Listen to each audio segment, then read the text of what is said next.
사람이 어떻게 이렇게 다른 사람한테 잔인해질 수가 있을까?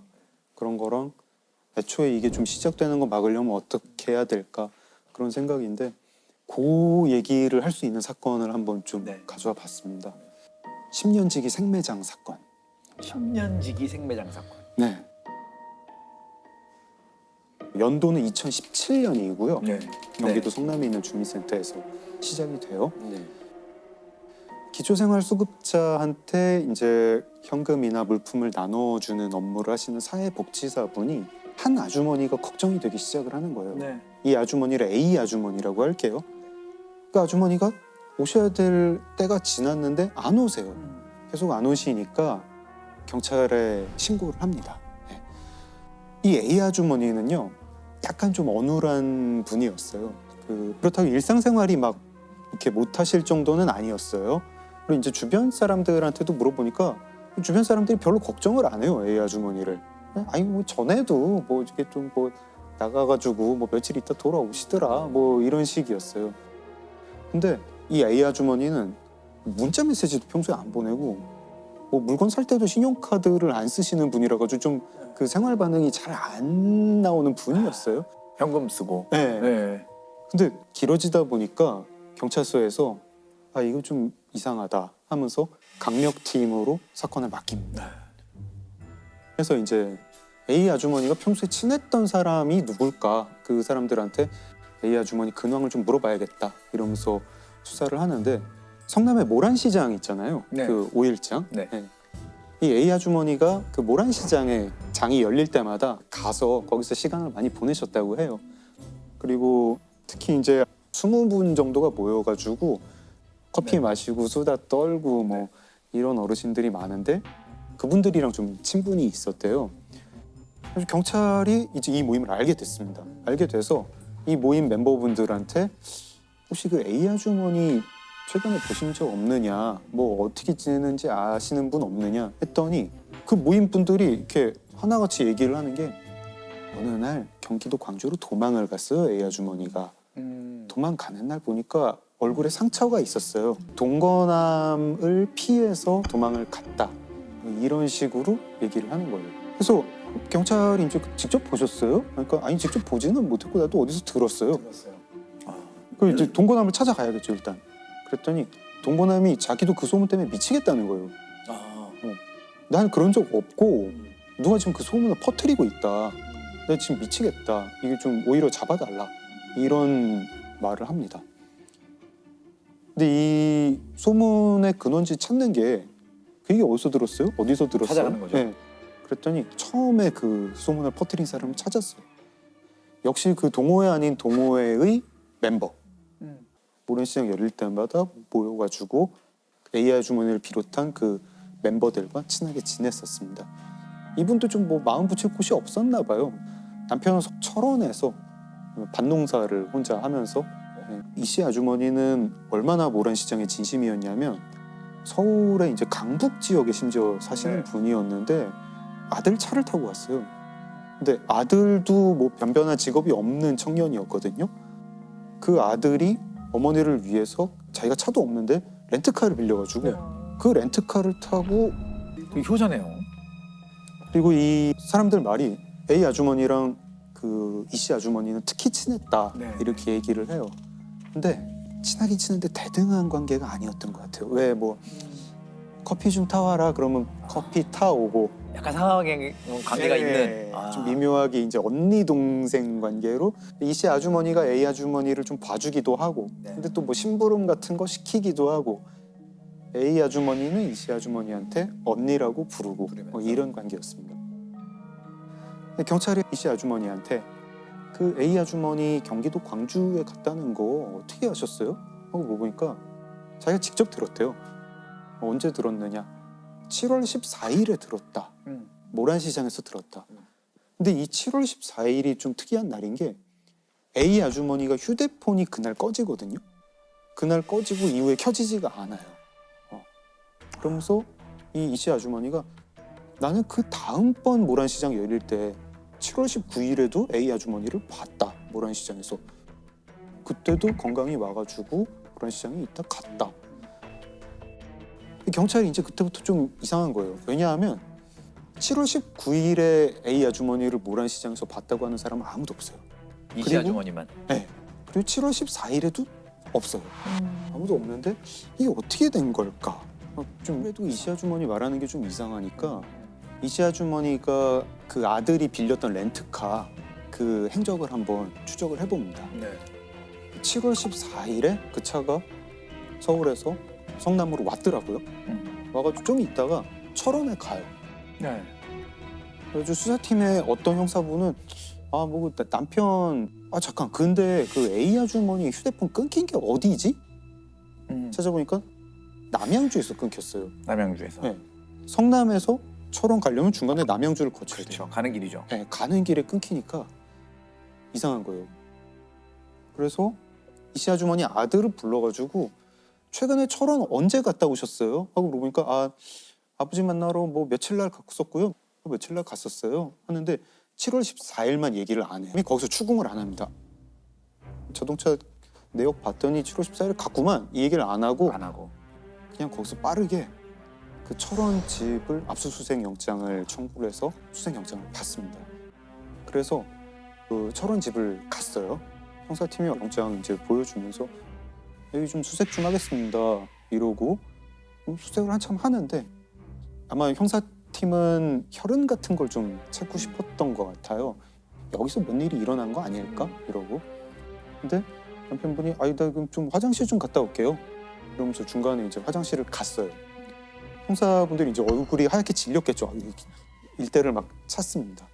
찾는데 그 집이 있고 헛간이 좀 떨어져 있었는데 헛간에서 그 사이 목을 매가지고 자살을 했어요.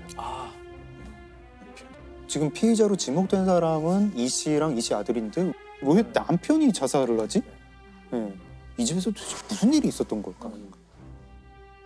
이 씨 아주머니랑 그 아들은 체포를 했죠. 이제 따로따로 놓고 압박을 하니까 뭐 금방 무너지죠. 사실은 A 아주머니를 살해를 했다. 7월 14일에 우리가 모란시장에서 입구에서 할 말 있다고 잠깐 얘기 좀 하자 동생아 차에 태웠다. 그리고 이 씨 아주머니가 평소에 불면증이 있어가지고 약을 먹고 있었는데 네. 그 약에서 이제 수면제를 골라가지고 20알을 모은 거를 커피에 타서 건넸다. 아주 A 아주머니는 그 커피를 마시고 차를 몰고 철원으로 가다가 남양주 즈음에서 A 아주머니 휴대폰을 꺼내서 껐다. 그리고 철원에 가서 남편이랑 같이 셋이서 그렇게 잠든 A 아주머니를 세 사람이 합세해서 묻었습니다. 살아있는 사람을. 그래서 생매장 사건이 된 거예요. 네. 어디다 묻었는지 파악을 해서 거기에 이제 파봤죠. 팠더니 정말 A 아주머니 시신이 나왔고 A 아주머니 코 속에 흙이 호흡을 하려다가 아마 주무시는 상태에서 돌아가셨던 것 같은데 그때 이제 흙이 코로 들어왔던 거죠. 아들과 함께 10년지기 지인을 산채로 매장한 여성이 경찰에 붙잡혔습니다. 아들 박 씨는 A 씨를 살해하러 가는데 같이 가자는 어머니 부탁을 받고 함께 범행한 것으로 조사됐습니다. 공범인 이 씨 남편은 경찰 수사망이 조여오자 자택 인근 창고에서 목을 매 스스로 목숨을 끊었습니다.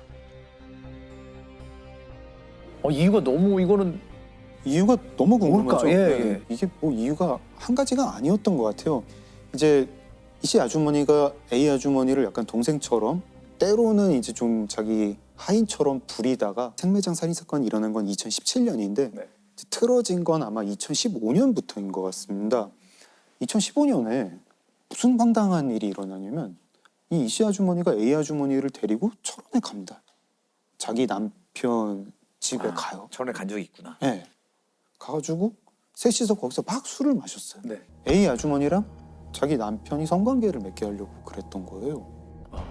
그 이유는 이제 남편이랑 이혼을 하고 싶은데 남편이 이혼을 안 해주는데 이렇게 불륜 사건을 만들어서 이혼을 하고 재산 분할을 할 때 자기가 좀 유리하게 하려고 그런 일이 있고 나서 A 아주머니의 동거남이 그 사실을 알게 됩니다.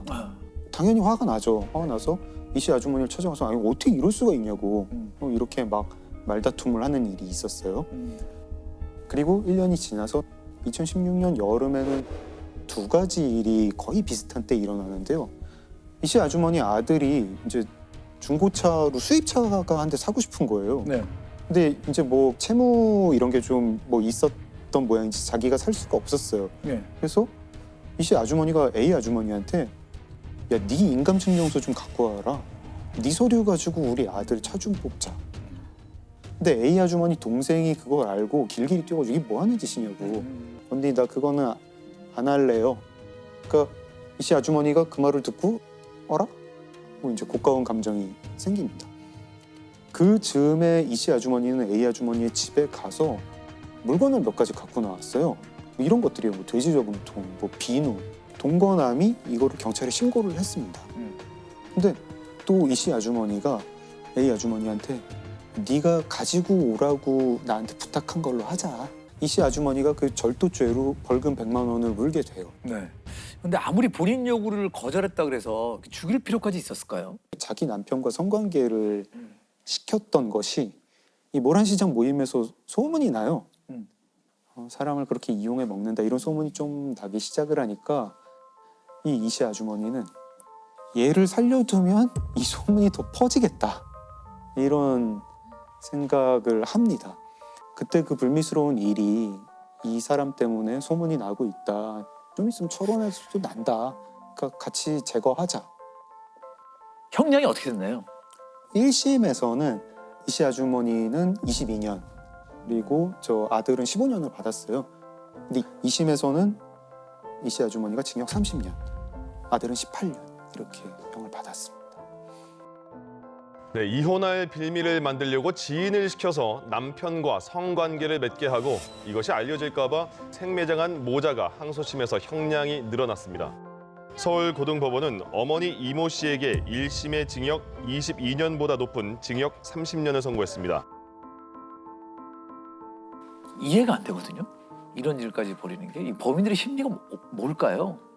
그러니까 이런 이 씨 같은 경우에는 네가 감히 나한테 이럴 수 있느냐로 시작을 하는 거죠. 이 씨 아주머니가 A 아주머니를 비인간화했던 것 같습니다. 자기랑 같은 존재라는 생각을 안 하니까 그렇게 별 죄책감 없이 잔인한 행동을 할 수 있는 거죠. 나보다 못한 존재가 되는 것 같고 나는 그 상대에 대한 어떤 연민의 감정 이런 게 발휘가 잘 안 되죠. 이런 마음이었던 것 같고요. 사람을 정말 인격체를 보는 게 아니고 이용하는 도구로만 보는 거죠. 다시 좀 경각심을 좀 가져야겠다. 이게 뭐 가볍게 볼 일이 아닌 것 같다 생각을 하더라고요. 되게 느끼는 바가 많은 그런 사건이네요. 네. 나의 의사와 상관없이 친밀해하는 사이가 있죠. 가족이죠, 바로. 가족이고 오늘 말씀드리고 싶은 것은 가정에서 일어나는 성폭력. 가정폭력이 사실 폭력으로 인식되는 데까지 우리가 되게 오랜 시간 걸렸듯이 친족 성폭력 문제도 사회의 문제, 개인이 해결할 수 있는 개인적인 문제가 아니다라는 것에 대해서 인식을 한 지가 그렇게 오래되지 않았어요. 의붓 아버지 살인 사건입니다. 92년 1월 17일에 이제 경찰서로 강도 신고가 옵니다. 한 가정집에 강도가 침입했다는 신고였고 현장에 경찰에 가보니 안방에서 어떤 중년 남성이 누워서 가슴에 칼에 찔린 채 이미 사망을 해 있었고요. 중년 남성의 딸이 공업용 테이프로 손발이 묶인 채 근처에 있었어요. 집에 현금이 좀 없어진 걸로 확인이 됐고 현장을 조사하던 경찰이 좀 이상한 점을 발견을 해요. 사망한 피해자의 딸 A라고 할게요. 이 A가 이미 대학생이었는데 네. 아빠와 함께 잠을 자고 있었던 것으로 보이는 흔적을 발견했거든요. 대학생 딸이 아빠랑 자는 게 그렇게 일반적이지는 않잖아요. 그래서 수사관이 조금 이상하다고 의심을 했었고 아버지를 칼로 찌르고 금품을 훔쳐간 강도가 딸은 전혀 건드리지 않았다는 점 그리고 일반적인 강도 사건과 조금 다르다고 이제 경찰이 판단을 해요. 그리고 또 살펴보니 이 아버지는 A의 친아버지는 아니고 의붓 아버지였다는 점을 이제 확인을 했어요. 그래서 경찰이 조금 이상하다는 생각을 하면서 이 A라는 딸에게 약간 거짓말을 해요. 너희 아버지 응급실에서 봤는데 살았더라 라고 거짓말을 합니다. 사실 아버지가 살았다고 하면은 안도하는 모습을 보여야 하는 게 일반적일 텐데 예상하지 못한 반응을 이제 냅니다. 막 소리를 치면서 안 된다고 얘기를 해요. 그리고 현장에서 제3자의 지문이 발견이 되었어요. 근데 그 지문은 A 양과 같이 대학교를 다니는 이제 B군의 지문이었고 이 B군이 체포가 되고 A 양이 내가 죽였어요. B군은 잘못이 없습니다라고 이제 얘기를 합니다. 의붓 아버지를 살해한 범인은 바로 이 A 양과 A 양의 남자친구 B군이었던 거예요. 확인을 해보니 사망한 피해자는 살인의 피해자이기도 했지만 A 양은 12살 때부터 이 의붓 아버지에게 신족 성폭력을 당한 피해자였던 것이었습니다. A 양과 B군이 고민을 하다가 이제 좀 끔찍한 계획을 세우는 거죠.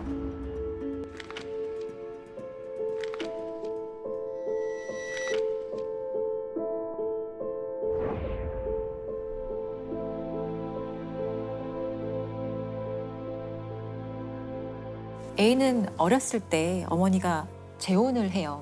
7살 때 재혼을 하고 이 의붓 아버지를 만나게 되는데 A 양이 12살이 되던 해부터 이제 상습적으로 A 양을 이제 성폭력하기 시작을 했는데 처음에 성폭력은 가족들 몰래 A 양 성폭력하다가 A 양의 어머니가 이걸 다 알게 되었어요. 근데 그럼에도 불구하고 중단하지 않고 이제 그때부터는 아예 대놓고 노골적으로 계속 성폭력하기 시작을 해요. A 양의 어머니에게도 이 사실을 알리면 죽여버리겠다는 식의 협박을 일삼았고 한 번은 이 A 양과 A 양의 어머니가 경찰에 신고를 한 적이 있다고 해요. 근데 이 A 양의 의붓 아버지의 직업이 이제 검찰청의 간부였던 거예요. 당시에 경찰이 A 양의 아버지를 보고 검찰청 간부인 걸 확인하고 그대로 그냥 돌아간 적이 있다고 하거든요. 그때는 완전히 무기력해졌겠죠. 공권력에 대한 어떤 최소한의 기대나 희망이 완전히 사라지는 순간이었을 거라고 생각하거든요. A 양은 결국에 이제 20살이 돼서 대학을 가게 되는데 기숙사 생활을 하게 되거든요. A 양의 아버지는 그 A 양의 그 학교 시간표까지 관리를 하면서 일거수일투족을 다 감시하고 그때 또 아버지가 계속 성폭력을 또 자행을 했던 거거든요. 그러다가 A 양이 이제 이 B군을 만나게 되거든요. 다행히도 B군은 A 양의 이런 그 피해 사실을 다 알고도 A 양을 진심으로 사랑했고 A 양을 도와주기 위해서 무척이나 노력을 합니다. 한 번은 A 양과 B군이 함께 아버지한테 가서 교제를 허락해 달라는 그런 요청도 하는데 절대 안 된다. 눈에 띄지 마라. 그래서 이 과정에서 사실 A 양과 B군은 어떤 방법을 동원하더라도 이 의붓 아버지의 범행을 중단할 수 없겠구나라는 생각을 해요. 이 의붓 아버지가 죽어야 끝나겠구나라는 판단을 했던 것 같고 B군이 집에 와서 잠들어 있는 아버지를 칼로 심장 부위를 찔러서 바로 이제 살해합니다. 그리고 강도인 것처럼 보이기 위해서 그 A 양의 손발을 다 묶고 현금도 없애고 또 집도 막 흐트러 놓고 이런 식으로 이제 이 사건의 전말이 이제 다 밝혀지게 된 거죠. 경찰의 신고나 법의 판단을 받을 수 없다라고 판단한 네. 것 같아요. 너무 절망적이었을 것 같은데. B군의 부모님이 이제 이런 상황을 모두 확인을 하고 아들과 이 A 양을 도와야겠다라는 판단을 하고 한국 성폭력 상담소를 찾아가서 사건을 알리고 도움을 요청을 해요. 아, 당시에도 네. 그런 기관이 있었어요? 네, 있었어요. 여기서도 뭐 문제의 심각성을 인식하고 이 사건과 관련한 공동 대책위를 꾸리고 수많은 피해 지원 단체와 그리고 대학생들이 함께 모여서 이 A 양과 B군을 이제 구명하기 위한 운동을 시작을 해요. 그리고 22명의 변호사들이 이 A 양과 B군의 이제 무료 변론을 맡게 돼요. 저는 그 당시에도 제가 이 막 신문 기사 찾아보고 해서 너무 가슴 아팠던 게 A 양이 어떤 얘기를 했냐면 구속된 후 감옥에서 보낸 7개월이 지금까지 살아온 20년보다 훨씬 편안했습니다. 밤이라는 시간이 이렇게 아름답다는 것도 처음 알았습니다. 더 이상 밤새도록 짐승에게 시달리지 않아도 되었기 때문입니다. 제가 벌을 받을 테니 B를 선처해 주세요라고 A 양이 얘기를 했고요. 들을수록 참 잔혹하다. B군도 어머니 다음으로 사랑하는 A가 무참하게 짓밟히는 것을 알고도 나 자신이 아무것도 할 수 없다는 걸 느낄 때마다 죽고 싶은 마음뿐이었습니다. 나는 A의 의붓 아버지를 죽인 것이 아니라 내가 사랑하는 A를 살린 겁니다. 라고 최후 변론을 합니다. 결국에 B군에게는 징역 5년, A 양은 징역 3년에 집행유예 5년 선고가 납니다. 자신을 성폭행해온 의붓 아버지를 살해한 혐의로 기소된 피고인에게 징역 3년에 집행유예 5년을, 그리고 피고인에게는 징역 5년을 선고한 원심을 확정했습니다. 양의 경우 범행 과정 내내 소극적으로 개입해온 점을 고려해서 징역 3년에 집행유예 5년을 선고한다고 밝혔습니다. 그러나 그는 범행을 사전에 계획해 직접 저질렀고 결과적으로 엄정한 법 질서를 무너뜨린 점이 인정돼 징역 5년에 실형을 선고하지 않을 수 없다고 재판부는 밝혔습니다. 이게 사회적으로 너무 이제 이슈가 됐었던 사안이고 이들이 살인을 할 수밖에 없었던 이유에 대해서 사실 많은 사람들이 공감을 했었던 사안이라서 결국에는 이들에 대해서 특별 사면과 이제 복권을 단행을 하는데요. A 양은 사면이 되고 이 B군도 남은 형기의 절반을 이제 감형받게 돼요. 이런 식으로 사건은 이제 종결이 됐고요. 이게 단순히 어떤 피해나 피해 가족의 개인적인 불행인가? 우리 사회가 고민해봐야 되지 않을까라는 고민을 시작하면서 친족 성폭력의 심각성에 대해서 이제 사람들이 관심을 드디어 가지게 되죠. 그리고 94년 4월 1일부터 시행된 성폭력 범죄 처벌 및 피해자 보호 등에 관한 법률이라는 것이 최초로 우리나라에 시행이 됩니다. 이 법률이 제정되면서 처음으로 친족 관계에 의한 강간, 강제 추행이 이제 법률적으로 개념이 잡히고 이 친족 성폭력은 좀 줄어들었나요? 친족 성폭력은 성폭력 범죄 중에서도 가장 이 암수율이 높은 범죄예요. 신고하지 않는 것도 있지만 못 하거든요. 한 4%대 정도의 신고율을 가지고 있어요. 사건을 이제 처음 접했을 때가 생각이 나는데 큰아버지에게 사실 오랫동안 함께 살면서 성폭력 피해를 당한 사안이었는데 너무 저한테 온갖 데서 전화가 오는 거예요. 가해자들의 제가 봤을 때는 사돈의 8촌까지 전화가 온다라는 생각이 들었거든요. 사실 그렇게 너가 열심히 안 해도 돼. 제가 원래 어렸을 때부터 그랬어. 아니면 착각했을 수 있어. 그냥 예쁘다고 그런 건데 제가 들은 적이 있어요. 끊임없이 저에게도 회유와 협박을 하는 거죠. 너무 혼란스러운 거예요. 왜냐하면 나는 피해자를 지원해주는 변호사인데 내가 가정 파괴범이 됐나라는 생각도 들 정도로 혼란스럽게 하거든요.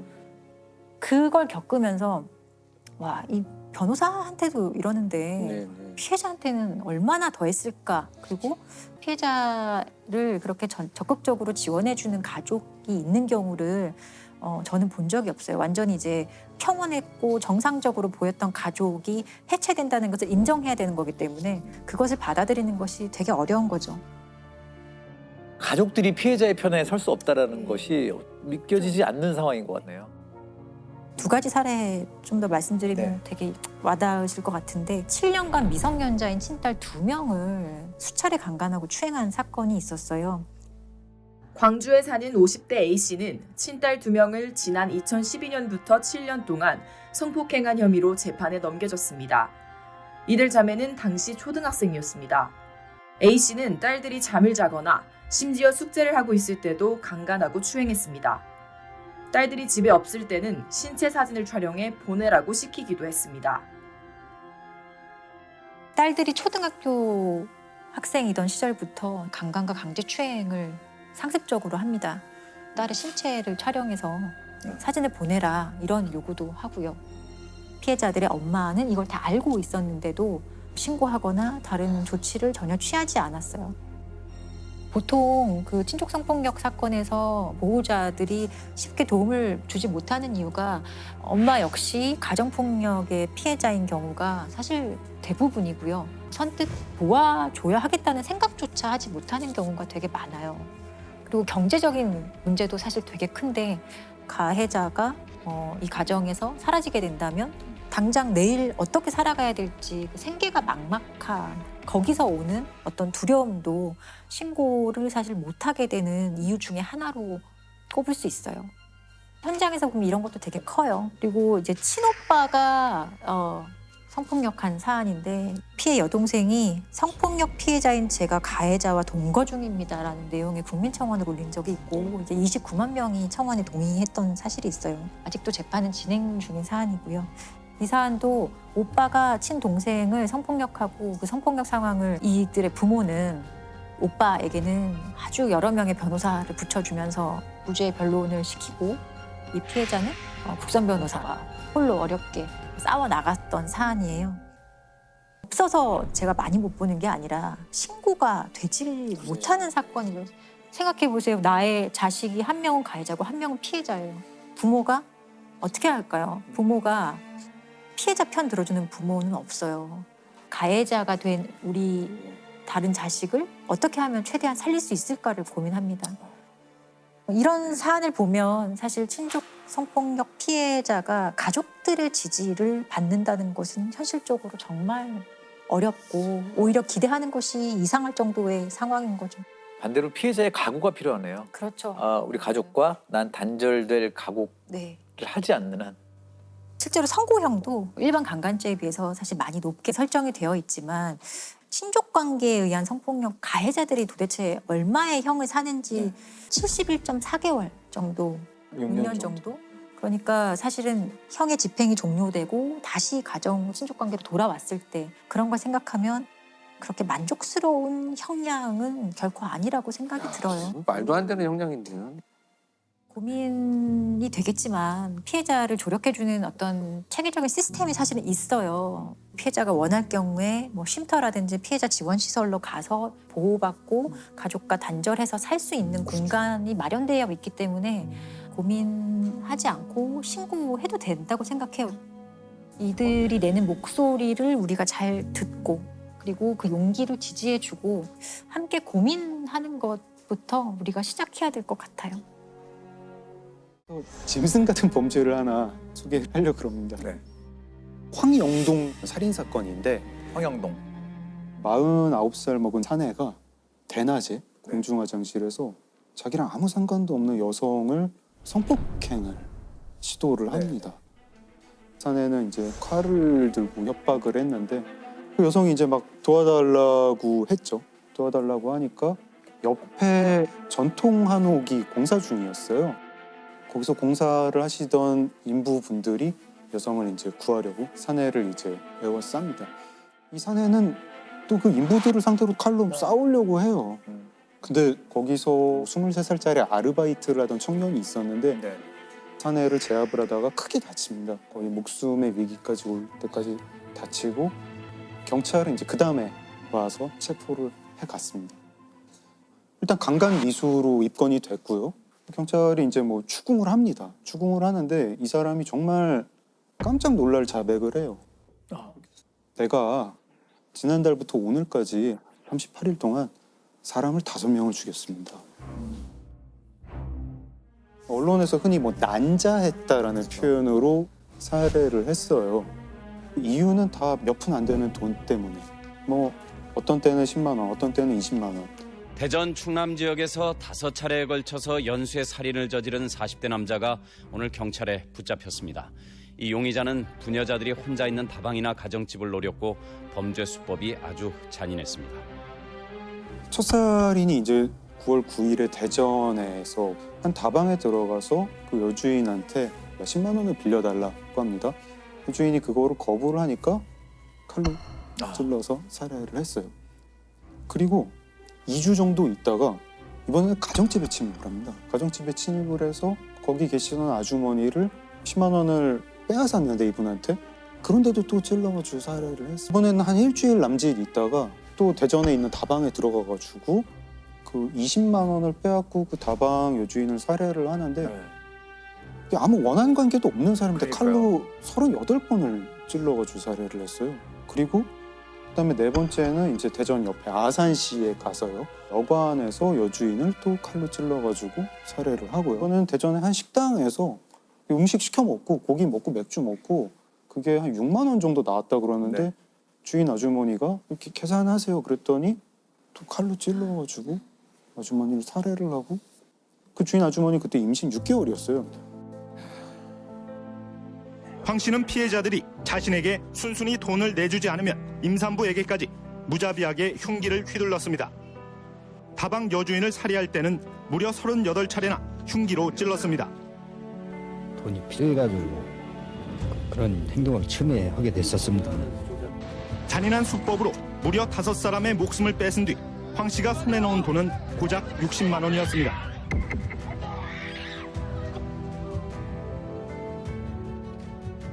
이게 총 몇 개월간 일어났던 거죠? 이게 9월에서 10월인데 정확히 2달도 아니고 한 38일이에요. 너무 짧은 사이에 인과관계도 없고. 근데 더 황당한 건 뭐냐면 이 사람이 이 사건을 벌이기 전에 7월에 잡혔었어요. 그리고 어떤 여성을 성폭행을 하려다가 특수강간으로 체포가 됐습니다. 근데 8월에 풀려나요. 풀려나는데 증거가 모자라서 풀려나는 게 아니라 구속집행 정지로 풀려납니다. 구속 집행적이 정확히 어떤 겁니까? 구속이 되어 있는 상황에서 네. 그 구속의 집행을 잠깐 멈추는 거예요.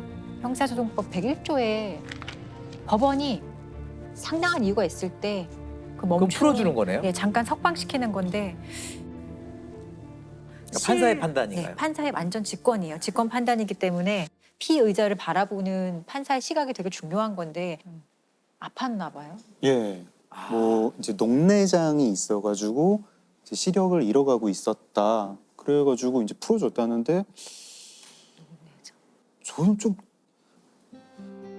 저는 개인적으로 변호사 생활하면서 녹내장 때문에 구속집행 정지되는 사건을 본 적이 없어요. 그러니까요. 사실 지금은 정말 어려운 것 중에 하나가 구속집행 그럼요. 정지예요. 아니 그리고 녹내장이 진행 중에 범죄를 일으킬 거잖아요. 그게 이해가 안 되는 거죠. 치료는 안 받고 범죄를 저질렀죠.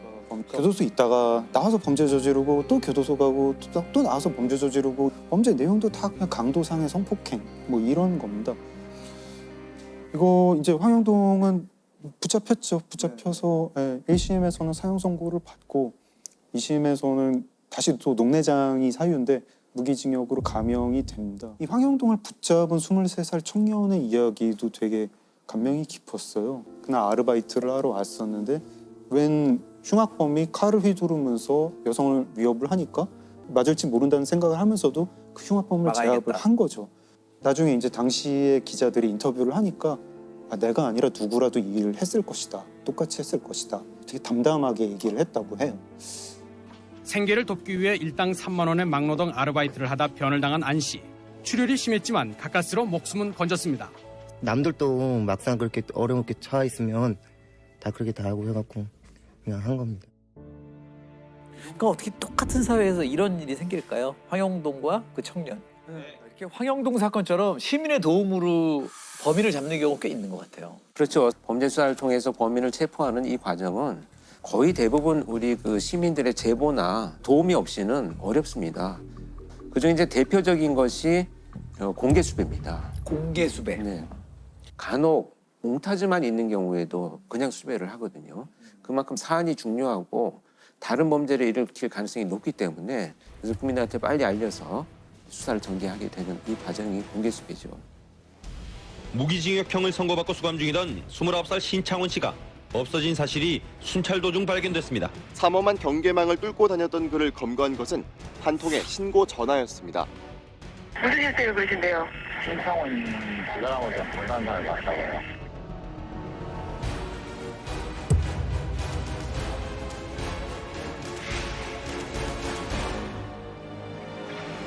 계곡 살인사건의 피의자인 이은혜와 조연수가 오늘 낮에 검거됐다는 소식이 들어왔습니다. 이은혜와 조연수는 경기도 고양시 덕양구에 있는 한 오피스텔에서 붙잡혔는데요. 지난달 30일부터 공개 수배로 전환된 지 17일 만입니다.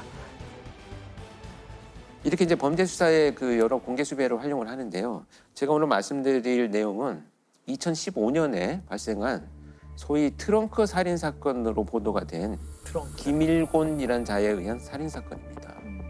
2015년에 충남 아산에 있는 한 대형 그 마트 주차장에서 범인이 전국을 피해자를 데리고 돌아다니다가 피해자가 이제 탈출을 하려고 하니까 거기에서 피해자를 살해합니다. 그리고 심지어 트렁크에 피해자의 시신을 싣고 심지어 피해자를 싣고 서울 시내를 통과를 하다가 다른 차와 접촉사고가 납니다. 그래서 도망을 갑니다.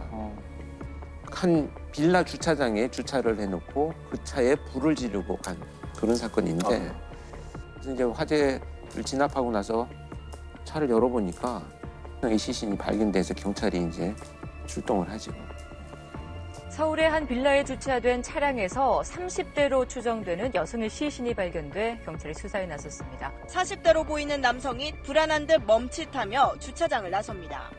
남성이 주차장을 떠난 뒤 차량 트렁크에서 갑자기 불이 났고 소방당국이 불을 끄는 도중 차량 트렁크에서 30대 중반으로 보이는 여성의 시신이 발견됐습니다. 그 시신이 놓여있는 어떤 그 밑에 꺼내서 이제 내용물을 보니까 이 사망한 여성의 지인이 보낸 사적인 편지가 한 통 있었어요. 기밀권을 확보를 해요.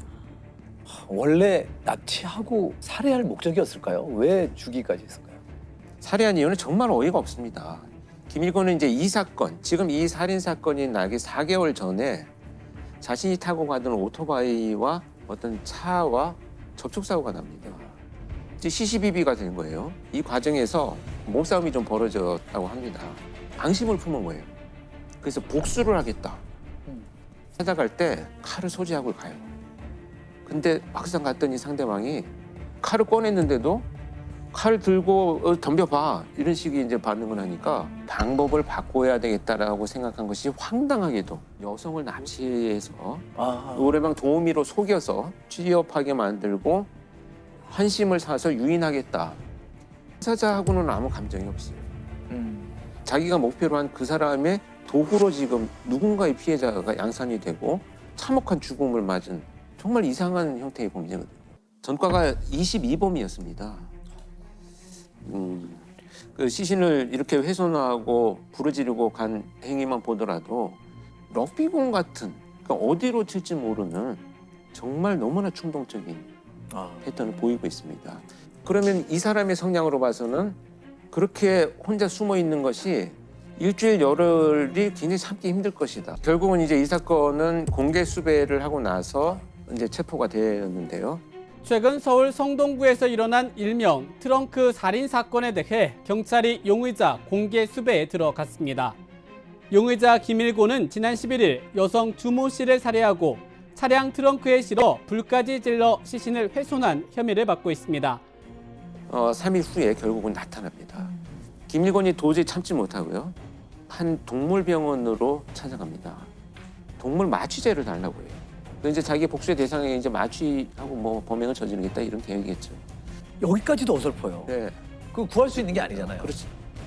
그러니까 이제 이 눈치가 이상하니까 이 간호사가 얼른 112 신고를 합니다. 그 신고 소리를 듣고 이제 김일곤은 도망을 가죠. 그런데 도망을 가서 길을 가던 중에 출동을 하던 경찰이 발견을 합니다. 김일곤의 모습하고 유사하다고 생각을 해서 대로를 그냥 달려가서 김일곤 체포를 합니다. 경찰 검문을 받던 남성이 갑자기 도망치려 합니다. 급기야 경찰관을 향해 흉기를 꺼내들고 휘두릅니다. 제압당할 듯 당할 듯 계속 저항하던 이 남성은 지나가던 시민이 가세에 흉기를 뺏은 뒤에야 붙잡혔습니다. 바로 트렁크 여성 시신 사건의 피의자 김일곤이었습니다. 아주 거만하게 앉아가지고 나이가 차이가 좀 나니까 이 프로파일러들이 아주 그냥 정색을 하고 쳐다보고 말을 하지 않았어요. 약간의 그때부터 갑자기 눈을 아래로 내립니다. 그래서 자 이제 눈을 위로 올리고 나는 봐야지 이제 이런 태도로 이 면담을 시작을 했었죠. 제가 정말 놀란 것 중에 하나가 다른 사람의 행동과 태도를 아주 왜곡되게 받아들이고요. 끝없이 자신을 무시한다라고 하는 이런 편집증적인 성향. 근데 그 기록의 내용이 뭐냐 하면 내가 병원에 입원했을 때 불친절을 해줬던 간호사, 내가 판결을 받을 때 나한테 불리하게 판결한 판사, 그래서 형사. 그래서 제가 그걸 물어봤죠. 그랬더니 단 한마디로 돈 주면 다 돼. 나는 지금도 억울하다라고 고함을 치고요. 김일곤은 조금도 당황한 기색이 없었습니다. 혐의를 인정하냐는 질문에는 오히려 버럭 화를 냈고 난 잘못한 게 없습니다. 어차피 잘못한 게 없어요, 나. 범행 동기를 묻자 또다시 혐의를 부인했습니다. 난 잘못한 게 없고 나는 그 앞으로 살아야 된다고. 김 씨는 무기징역이 선고되자 이 판단이 옳으냐며 항의했다가 법정에서 끌려나갔습니다. 그래서 김일곤은 결국 이제 무기가 최종 선고가 잡을 수 있는 방법이 없을까요? 왜냐면 사실 이 시민들 입장에서는 어쨌든 우리가 지나다니는 길에서 같이 걸어다닐 수 있는 거잖아요. 그런 것에 대한 좀 끔찍함도 있거든요. 그래서 끝까지 추적을 해서 검거한 케이스가 있습니다. 사례가 하나 있는데 고향에서 발생한 여관 종업원 살인 사건. 1995년 10월에 고향에 있는 한 여관에서 여관의 종업원이 칼에 목을 찔린 채 사망한 채로 발견이 됩니다. 피 묻은 옷이 하나 발견되는데요. 이 안에서 도장이 하나 발견이 됩니다. 그 도장의 이제 주인을 찾아봤더니 그 여관에서 장기 투숙을 하던 사람으로 밝혀집니다. 그래서 가해자의 신원이 어쨌든 밝혀진 것이죠. 또 다른 곳에 또 투숙을 하면서 유사한 범죄가 일어날 가능성이 높으니까 경찰이 수배 전단지를 만들어가지고 만여 장 이상 전파를 합니다. 지난 1995년 10월 경기도 고양시의 한 여관에서 끔찍한 살인 사건이 벌어졌습니다. 경찰은 55살 김모 씨를 유력한 용의자로 보고 방송을 통해 2차례나 공개 수배를 했지만 김 씨의 행적은 묘연했습니다. 1995년 10월에 사건이 발생하고 그해 연말에 주소 불분명으로 결국은 주민등록이 말소가 됩니다. 그게 더 찾기가 이제 어려워진 거죠. 그런데 정말 그 담당 수사관이 이 말소된 주민등록이 살아났는지 무려 12년 동안. 2007년 11월에 충남 천안에 있는 한 동네에서 주민등록이 회복된 것을 찾아요. 그래서 잠복을 하는데 며칠째 잠복을 해도 결국 나타나지를 않습니다. 그래서 이 담당 형사가 아이디어를 기초수급생활자로 해서 음식이라든지 이런 보조를 받아가기 위해서 회복시켜줬다라는 이야기를 듣고 유인하는 이런 전략을 짭니다. 그래서 김장김치를 나누어 줄 테니 와서 가져가세요 라고 해서 이 살인범이 해오니 경찰은 범인을 체포를 하게 되죠. 경기도 고양경찰서는 지난 1995년에 내연녀를 살해한 혐의를 받고 있는 66살 김모 씨를 12년 만에 붙잡았습니다. 경찰은 사건 발생 이후부터 매달 한 번씩 김 씨의 주민등록번호를 추적했고 올해 9월 김 씨가 주민등록증을 재발급받은 사실을 포착하고 주소지를 확인한 결과 김 씨를 붙잡을 수 있었다고 밝혔습니다. 아니 형사님 대단하시네요. 집념. 유독 이 사건에 굉장히 올인하신 거예요. 살인 사건이고 굉장히 참혹하게 또 피해자가 돌아가셔서 어떻게든 한 달에 한 번씩 가서 확인을 하고 짜투리 시간에 그 끈을 결국 놓지 않는 거죠. 윤 형사는 다른 부서로 발령이 난 뒤에도 400여 쪽에 달하는 수사 기록을 모두 복사해 다니며 김 씨를 추적해왔습니다. 큰 사건들 많이 대부분이 다 해결했습니다. 그런데 이 사건만큼 제가 그 끈을 놓지 못하겠더라고요. 이 끈을.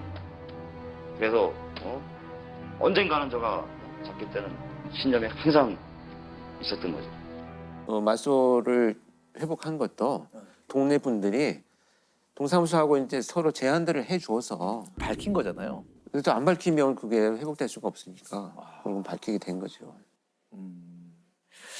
이 범죄자 찾는데 공개 수배의 역할이 꽤 크네요. 굉장히 큽니다. 그런데 공고를 하는데 여기에 올라가면 평균 한 50%는 검거가 됩니다.